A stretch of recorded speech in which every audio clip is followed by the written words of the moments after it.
Hidden in the hills of western India lies an ancient temple carved into the rock face more than 1,000 years ago.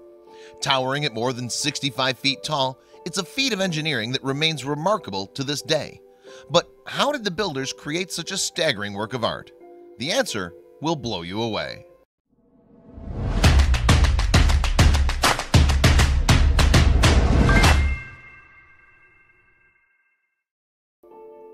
Few places on Earth have a history as rich or as diverse as India. Over the centuries, many different cultures and dynasties have left their mark on the country, resulting in a landscape littered with architectural gems. And from the famous domes of the Taj Mahal to the pink-tinted city of Jaipur, many of those still draw millions of tourists to this day. But it's over in the western state of Maharashtra that one of India's most incredible treasures lies.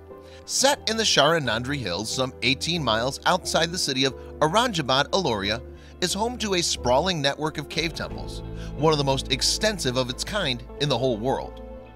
Scattered across a distance of more than a mile, the network consists of more than 100 caves, some dating as far back as 600. Used as temples by members of the Jain, Hindu, and Buddhist religions, the structures are filled with carvings and sculptures depicting the rich tapestry of beliefs that were prevalent in the region at the time. As well as serving as monuments to the various religions, the caves were also used as monasteries. In fact, some of them were designed to incorporate cells where visiting monks could rest. And while the Buddhist structures boasted minimal ornamentation, the Hindu temples featured far more elaborate decorations. The jewel in Aloria's crown is the Kailasa Temple, a Hindu monument considered to be one of the most impressives in all of India. Commonly known as Cave 16, it's built in the shape of a chariot and dedicated to Shiva, a deity revered as the supreme being within the dominant Shaivism tradition. Although there's some debate over when the Kailasa Temple was first founded, most believe that it was constructed during the reign of Krishna I, a king of the Rashtrakuta dynasty who ruled across much of India from 756 to 774. However, it features many varied architectural styles, leading some to conclude that it was added to by different rulers over the years. According to some experts, the Kailasa Temple was based on two different structures elsewhere in India, one of the same name in the southern state of Tamil Nadu, and another Virupaksha Temple some 430 miles south in Karnataka. Apparently, craftsmen from these regions were put to work in Ellora when the Rashtrakuta Empire conquered their homelands. Covering some 46,000 square feet, the temple was designed to symbolize Mount Kailash, the sacred Tibetan mountain believed to be the home of Shiva. However, perhaps the most remarkable thing about its construction, a painstaking process that makes its size and scale all the more impressive. Apparently, Kailasa Temple was built from the top down, with a team of carvers digging vertically through the rock.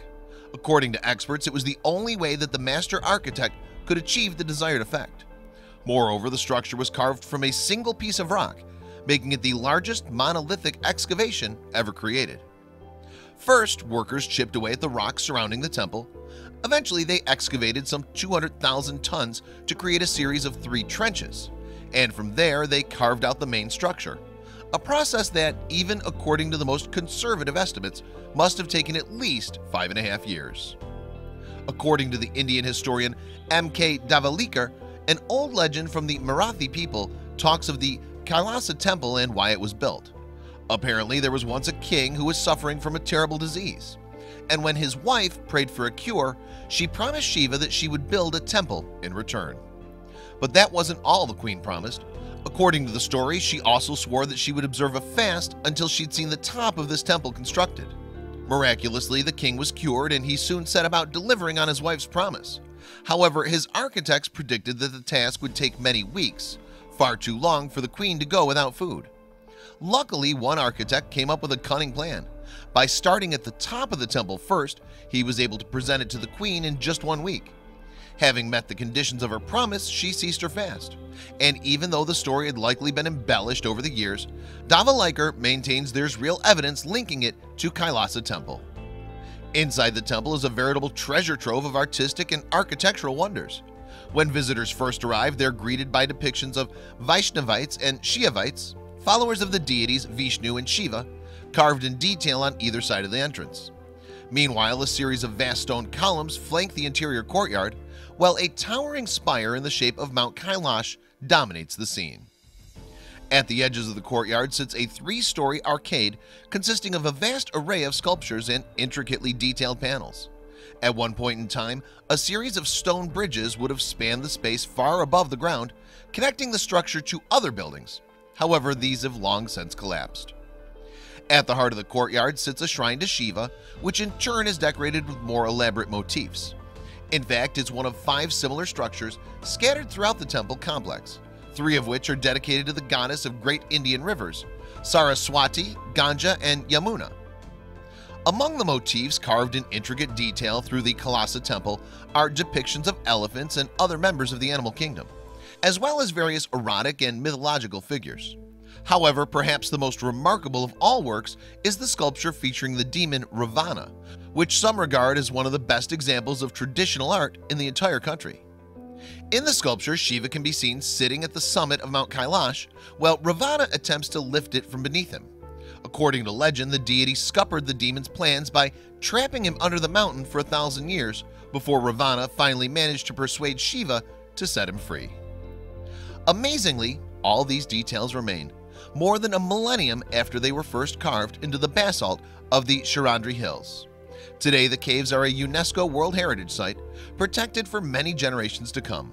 With that in mind, it can be hoped that the Kailasa Temple might continue to tell its stories for another 1,000 years. Check out these other videos from Let Me Know. If you haven't made the move to subscribe to our channel, all you need to do is click on that red subscribe button. Thank you for watching.